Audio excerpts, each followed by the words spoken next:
Welcome back. Now let's take a look at some sports news. Here's Barong Tony Uranta.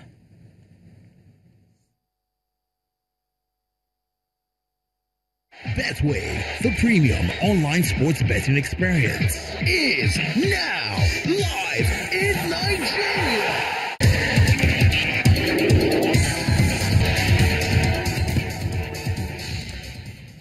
Thank you, Ijoma, and welcome to Sports News.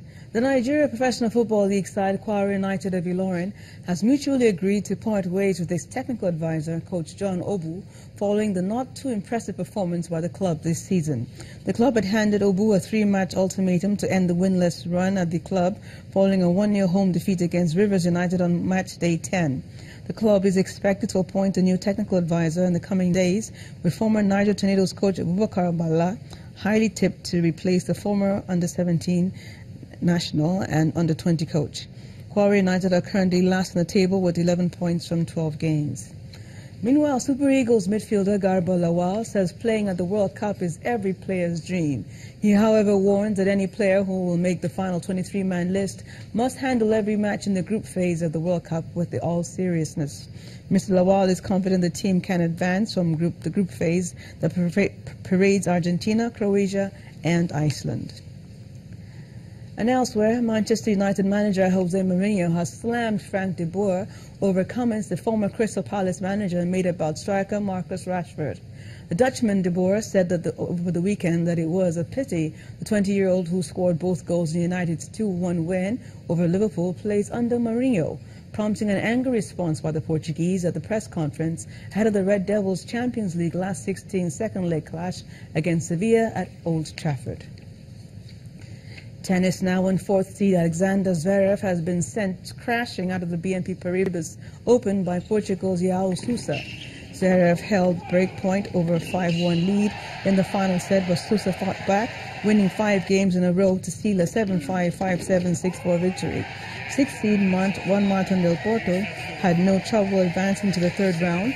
The Argentinian beat 19-year-old Australian Alex de Minaur 6-1, 6-2.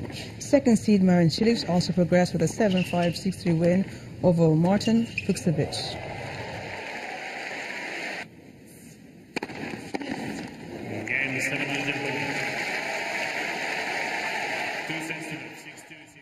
Well, that's it for Sports News for tonight. I'm Barong Tony Ranta and Ijoma. We'll be back with the wrap.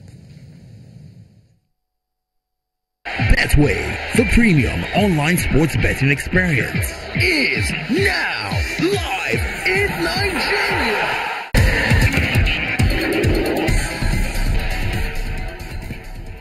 Thank you, Barong. Nearly 50 people have been killed following a plane crash at Nepal's Kathmandu airport. 71 passengers and crew were said to have been on the flight. 22 of them were injured and have been whisked away to hospital. Offering his condolences, the Nepalese Prime Minister has promised an immediate investigation into the crash. And on entertainment news tonight, Broadway-style musical debuts at Terra Culture ahead of its nationwide tour. Here's Mayowa Ogundele with more. Many thanks. Here are your trending entertainment stories. The second installment of the Broadway-style musical Eversion, an offshoot of a concert called Rhyme and Reason, which has been in existence since 2015, highlights how a myriad of traumatic experiences, from parental neglect to sexual abuse and perversion by relatives, can affect the life of citizens. The play uses different performing art forms to tell the story that mirrors the various struggles young people in the society go through silently.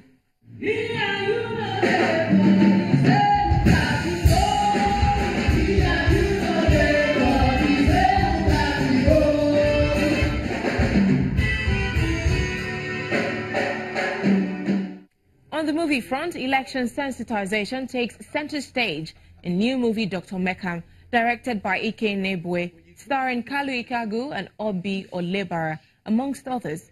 The movie follows the plight of a returnee patriot as he seeks relevance within the political space in an honorable manner. Meanwhile, 2017's All Africa Music Awards songwriter winner, Simi, is out with the visuals to the track Complete Me off her sophomore album, Simisola. The video, which follows Simi as she confesses her undying love to her love interest, is directed by Ajay Films.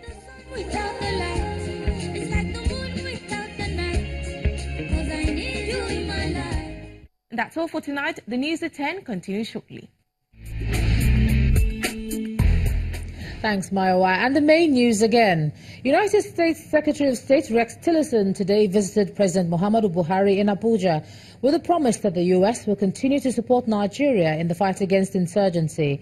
Mr. Tillerson also cautioned Nigeria against taking loans from China.